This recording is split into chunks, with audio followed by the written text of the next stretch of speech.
Y a día de hoy, a raíz de esas buenas cifras que tenemos, por lo menos en España, por ejemplo, Pedro, hay comunidades autónomas que ya han empezado a dejar de informar a diario acerca de las cifras del COVID en su territorio. A raíz de esto, por ejemplo, debemos empezar a normalizar ya, por ejemplo, Pedro, que haya comunidades autónomas las cuales sigan los pasos de Asturias y ya no tengan que informar a diario de los datos de la COVID-19.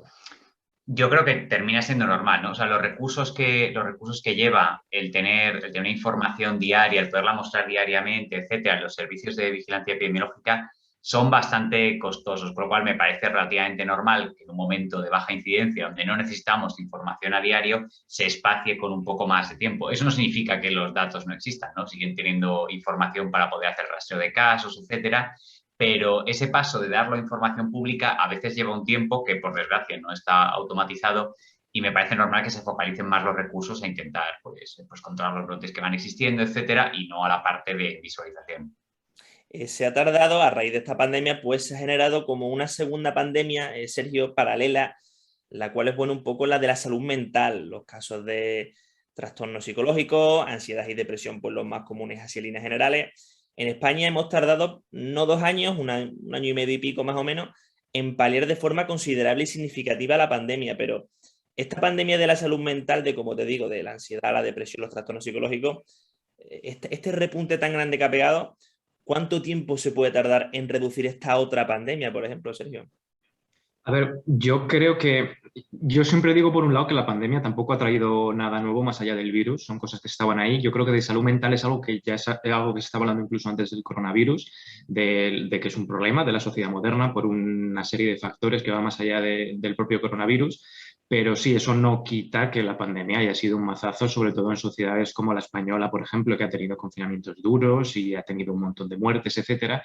Y eso a mí me parece normal que se traduzca en pues, lo que dices, ansiedad, depresión, ya lo iremos viendo, ¿no? Se dice siempre que después de la pandemia viene la pospandemia, que puede ser incluso más dura porque viene pues temas económicos, salud mental, etcétera. Eso es algo que ahora vamos a empezar a atisbar un poco, ¿no? El alcance que va a tener todo eso. A raíz de esto que dice, por ejemplo, Sergio Pedro, ¿tú crees que al igual que ha repuntado de forma abrupta el repunte de todos estos trastornos psicológicos, el que vuelva a desintensificarse cree que también va a ser algo abrupto? O sea, al igual que ha crecido, podemos ver en los próximos años que vuelva a estabilizarse dentro de lo que cabe las cifras de estos trastornos psicológicos.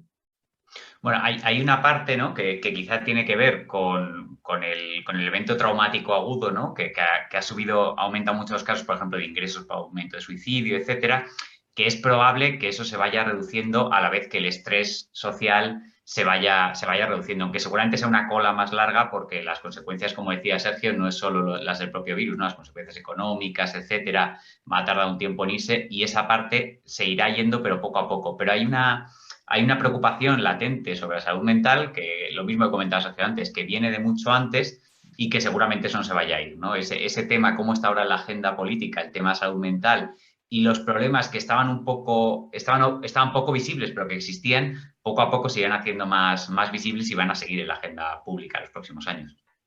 Creo recordar yo que antes de que la pandemia estallara, por ejemplo, en España, no se trataba con la suficiente profundidad o prácticamente nada, por ejemplo, Sergio, el tema de la salud mental en el Congreso, entre nuestra clase política.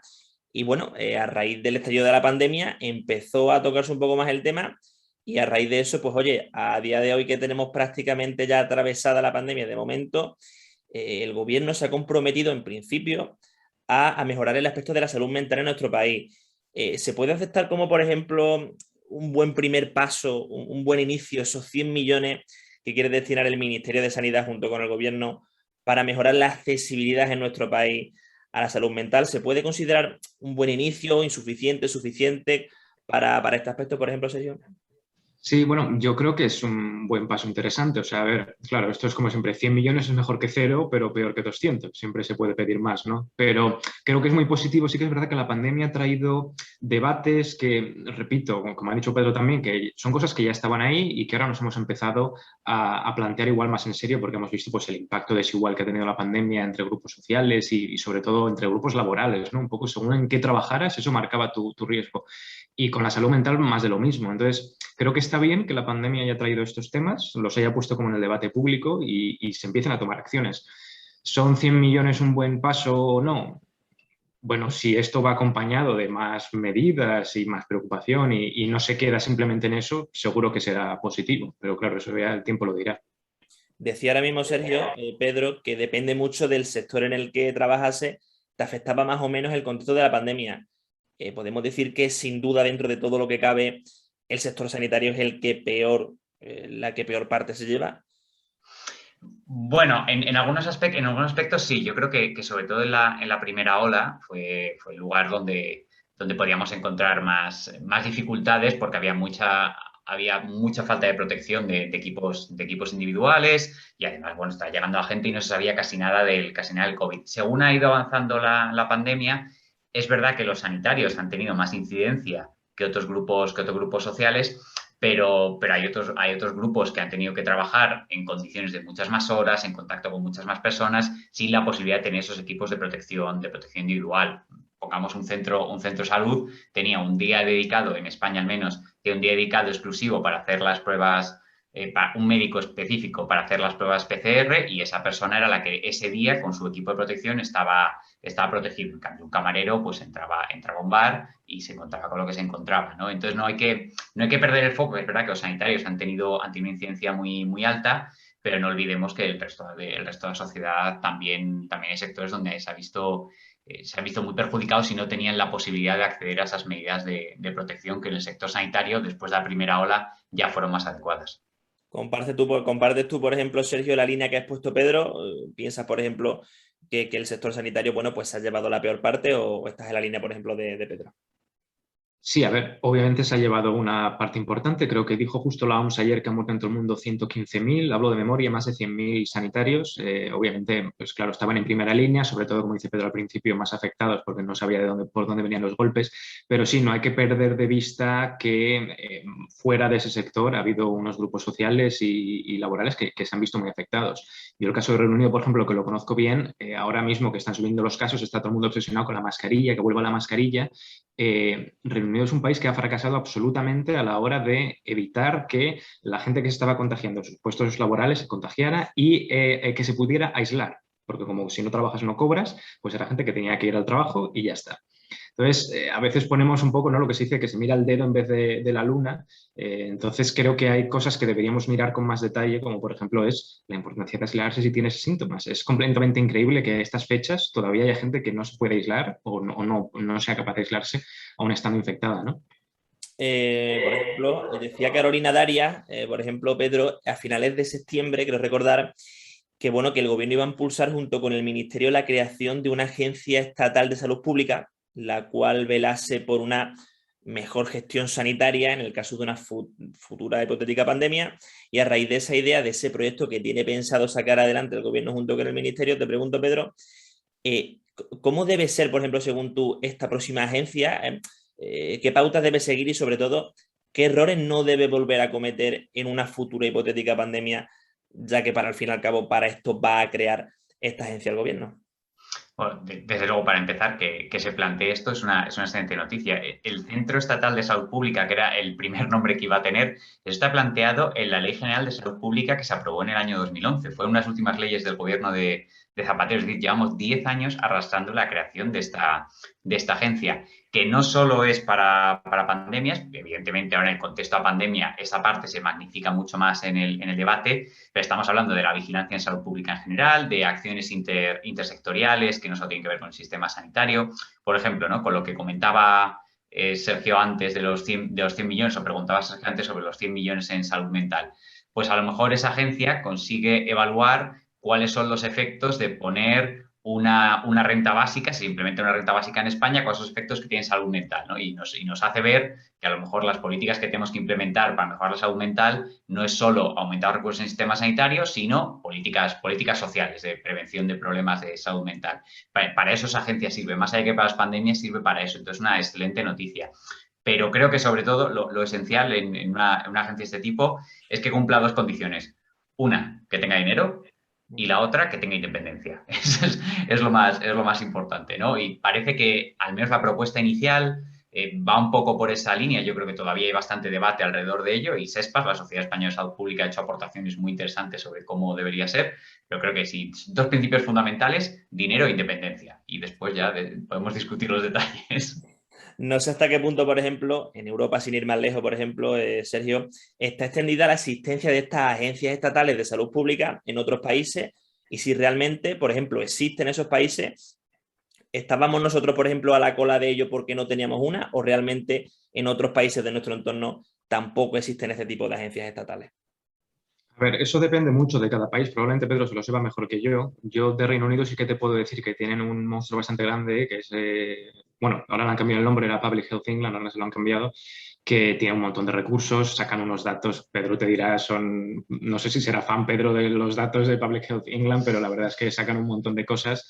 Pero al final esto no es una varita mágica, o sea, no es que crees una organización, un organismo y ya está. Es lo que dice Pedro, si no hay dinero, si no hay independencia, eso es lo importante. Al final, si miras cómo se ha visto afectada Europa por la pandemia, no ha habido unas diferencias tan grandes en nuestro entorno más cercano, ¿no? O sea, que no es que porque existe un órgano se puede solucionar la cosa o no. No sé, Pedro, ¿qué piensas de esto?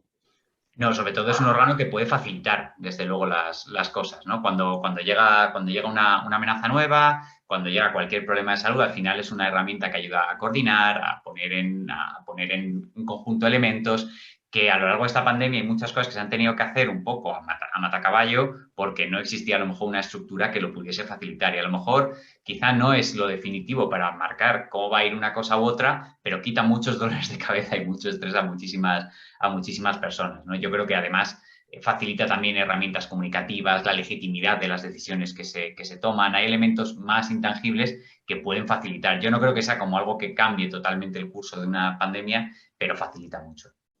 Y para cerrar, por ejemplo, otra cuestión también muy interesante y que no cesa es esa búsqueda del origen del SARS-CoV-2, de la pandemia de la COVID-19, en China a priori por parte de la OMS, que lo citaba al principio Sergio, y de Occidente en general.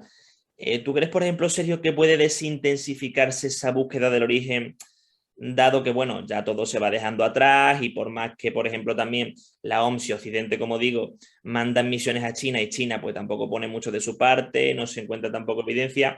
¿Crees que a raíz de todos esos factores, esa suma de todos esos factores, puede hacer que, oye, que la búsqueda del origen del COVID, que al fin y al cabo creo que es algo que sigue siendo fundamental, se acabe, por ejemplo, desintensificando, por así decirlo?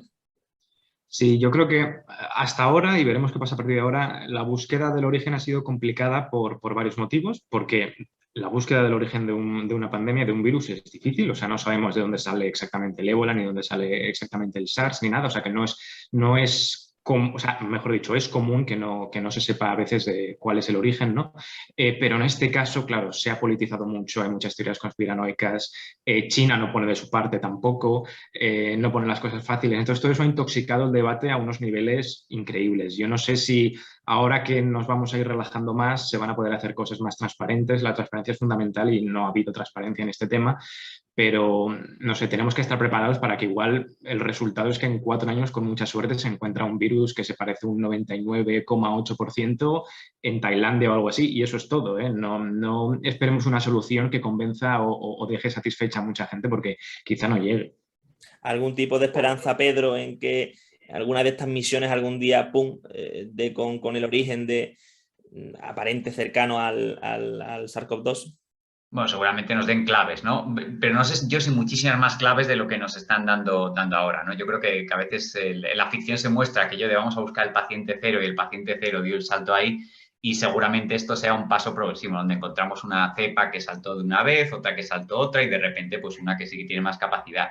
Y hacer y traquear eso hasta el salto último es tremendamente difícil. No sé qué se encontrará, pues como dice Sergio, ¿no? Pues se encontrará un virus con un 99,9% de similaridad con el SARS-CoV-2 y que posiblemente dio el salto y vemos como válido, como lo más cercano a ese origen. Pero fíjate, ¿no? Con el VIH, por ejemplo, investigaciones de hace 1 o 2 años, de repente ya retrasan el primer salto a seres humanos a los años 20, cuando el discurso era que las 50, 60 o incluso más adelante. Entonces es tremendamente difícil encontrar algo 100% seguro.